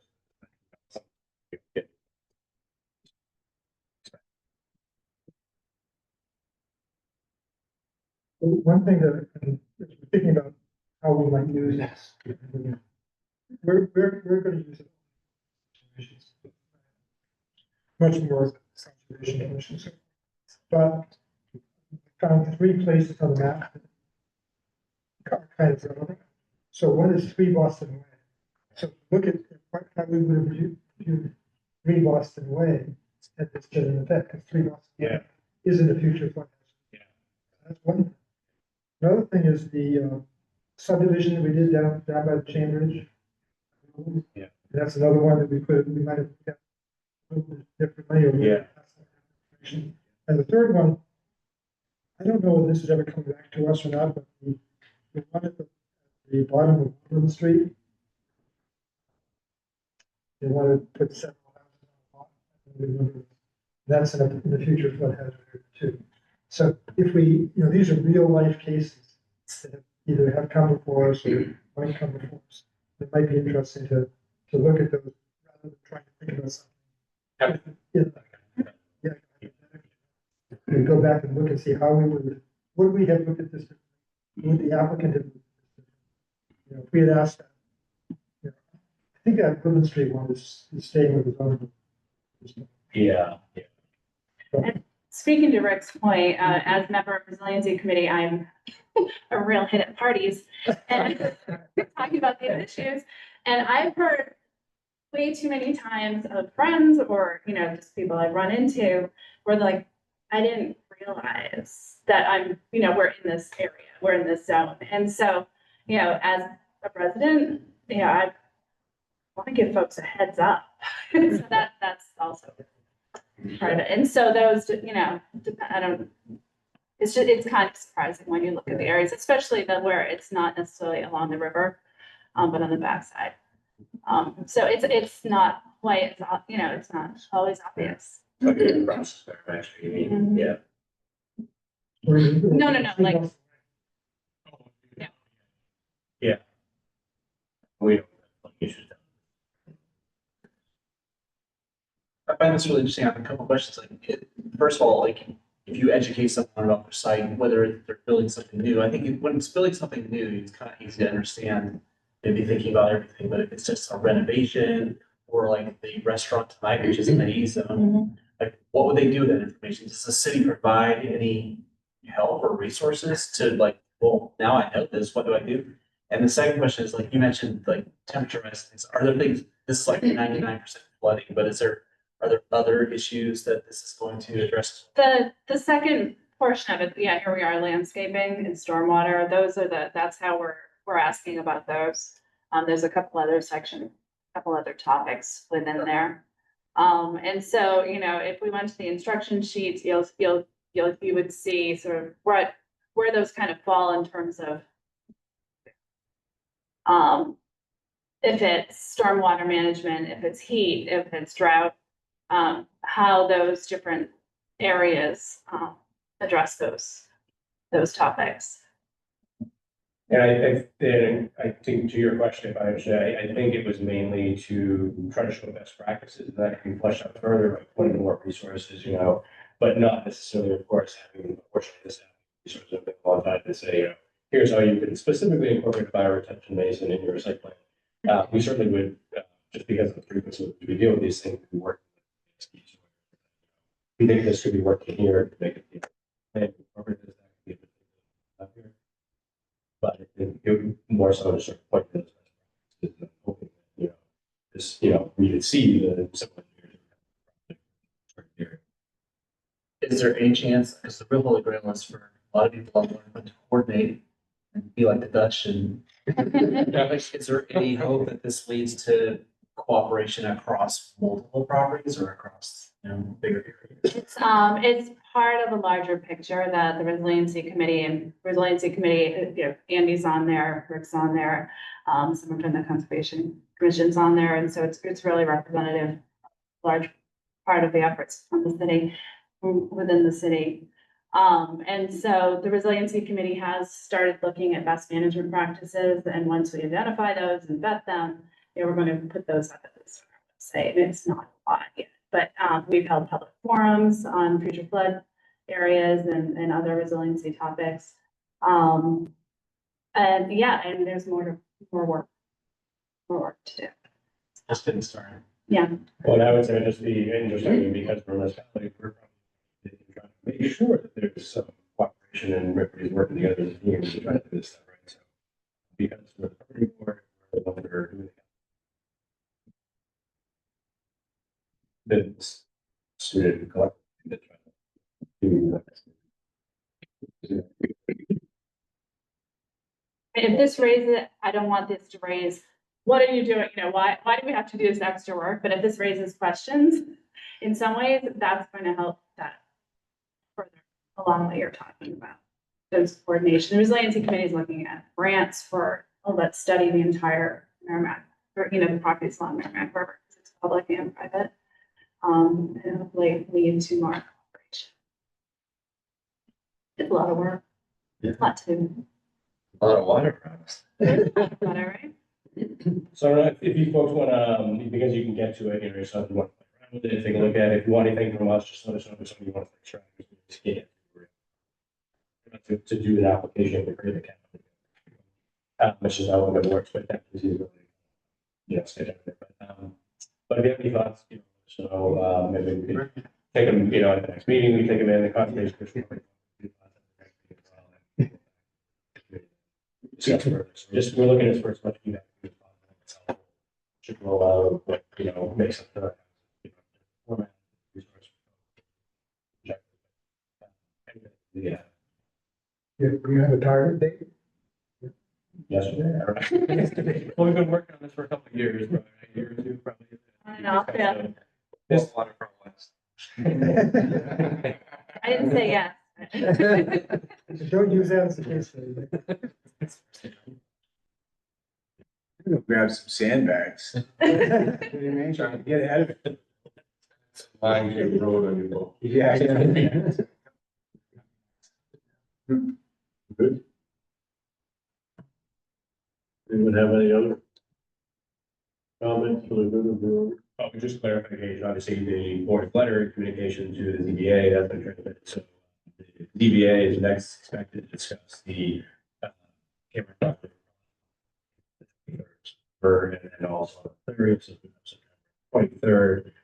Might be one more interested, like, members of interested in either attending or watching, because we probably focus on some of the sort of traffic, circulation, sort of integration building with that, you know, so some of that kind of overlap. So, that meeting and probably. So just before the last meeting, sorry, not to talk about it, there was more material submitted. More stuff submitted since then? Yeah, there's not really, they largely came back and said we're not, there was some exchange of additional information about, you know, modeling and how, you know. At the end of the day, there weren't any, substantive, you know, substantial changes to the plan, you know, so in essence, TC, consultants doing traffic review, it's something that, so we're here. Suggested that because they had incorporated some of those things that they were, you know, it hadn't maybe gone as far. The areas that were suggested, that it makes more sense for them to give them to be the sector. Made more sense for it to be with the applicant, have discussion with TC and the applicant. And then decide from there where to go, because they were given once or twice an opportunity to try to incorporate. And they weren't, the plan itself. And some pieces, and, you know, let's maybe discuss.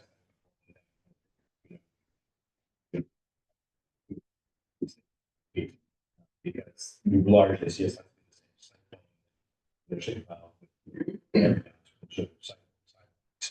Yeah, per, you know, there's not changes to those areas. PC sketch. They were going to change like that.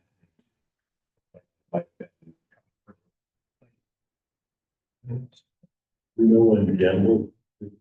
I would expect that review and discussion to happen in October, so we can let you guys know about the dates of that meeting. We're not sure exactly the dates because the board was expecting kind of go, because it can be done over time. So right now, they're talking about traffic only on the 23rd. And civil, but meetings, but I expect that meeting, the first meeting, whatever it is, probably at least include the architectural, you know, design review, or, you know, design review component in addition to whatever else.